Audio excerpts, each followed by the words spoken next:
Bom, boa noite. Então, hoje a gente vai conversar sobre a família Adenoviridae. Eu vou apresentar aqui para vocês um pouquinho da família. Só um segundo.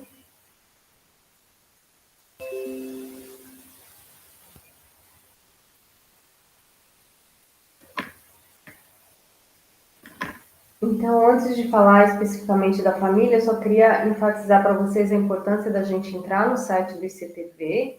Então, só para vocês terem ideia, em 2009 foi feito um release, né, um resumo do que existia até então dentro dessa família.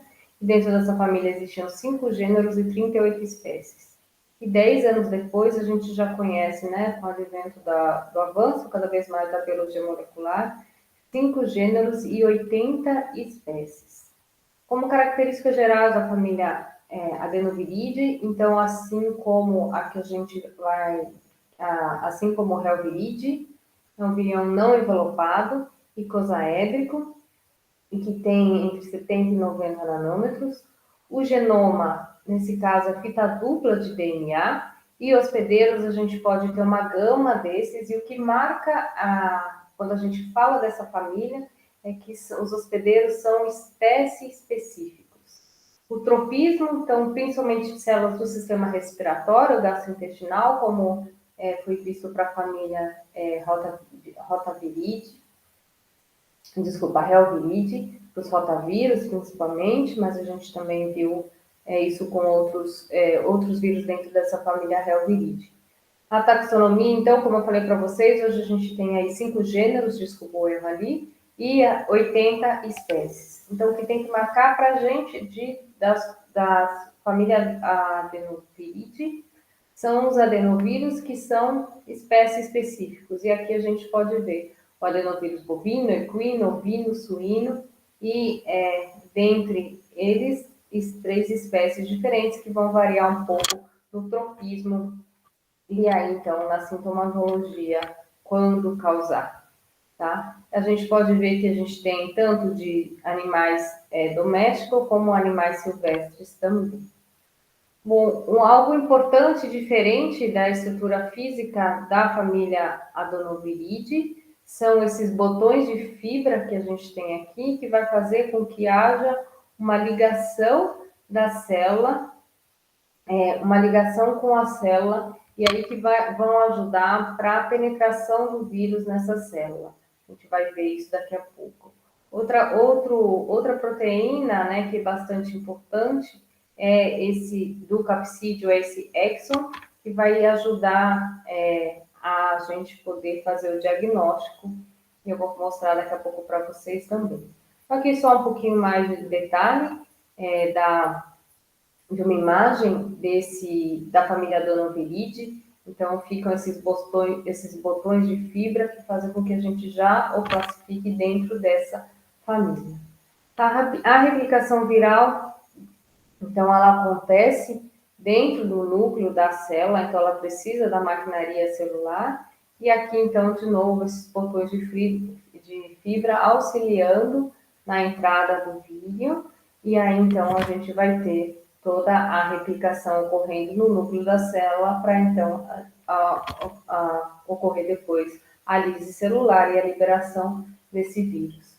Bom, como resistência, então, por ser um vírus não envelopado, então eles são bastante insensíveis aos solventes lipídicos, mas são sensíveis à base de iodo, fenol ou algum solvente que seja com hidróxido de sódio.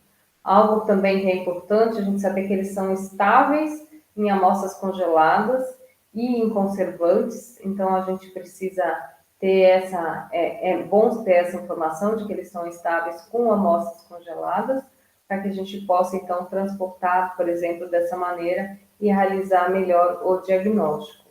O calor, então, vai variar bastante a desnaturação deles conforme o gênero, e ele pode ser sim inativado na água, mas numa temperatura muito elevada e por um tempo considerável. Bom, como eu falei para vocês, o que tem que ficar marcado nessa família porque são hospedeiros espécie específica ou fortemente relacionados, e o que a gente vê, a maioria das infecções por adenovírus, na verdade, elas são subclínicas. e com exceção do que eu vou falar daqui a pouquinho para vocês, do adenovírus canino. A transmissão é direta ou indireta através de fezes, de secreção dos olhos, né, ou a secreção, no caso, a urina. Bom, a doença em geral, ela vai se manifestar principalmente quando existe algum fator de baixa de imunidade, como aglomeração, ou estresse, né, como aglomeração, ou infecção bacteriana simultânea. Então, quando a gente tem fatores predisponentes, e a exceção, então, é o adenovírus canino, e a depender do tipo da espécie de adenovírus canino, a gente vai ser causador da hepatite infecciosa canina, então o tropismo ele é diferente, e aí ele é bem fatal para os filhotes, tanto de animais domésticos como animais silvestres, como a gente vai ter a famosa tosse dos canis, que é causada por essa outra espécie de adenovírus, que é bastante comum em matrizes, então o tropismo já é diferente. Como a gente precisa, para diagnosticar, a gente precisa fazer exames sorológicos, mas para isso a gente precisa ter antígeno espécie específico. Existem, então, as proteínas, por exemplo, do capsídeo, que são proteínas que a gente encontra em diversas espécies da família Donoviridae. Então, pode ser utilizado, vai gerar o anticorpo, e aí esse anticorpo, então, a gente consegue, através do teste de PRNT, de neutralização, a gente ter a visualização e a confirmação dessa reação antígeno-anticorpo. Mas ele também tem proteínas hemaglutinantes que vão ajudar no teste, que a gente vai poder, então, realizar o teste IH, que é importante. As próprias fibras proteicas do capsídeo, como vocês viram, aqueles botões, eles também auxiliam para a gente ter a reação de anticorpo, e isso vai auxiliar a gente na hora do diagnóstico através do PRNT. PCR, então, biologia molecular é possível, e a replicação do cultivo celular, a gente tem muita dificuldade, porque ela precisa ser espécie específica. Então, era isso que eu tinha para falar hoje para vocês, e a gente vai conversar um pouquinho mais em detalhes na discussão com os grupos. Então, muito obrigada, a gente se vê daqui a pouco.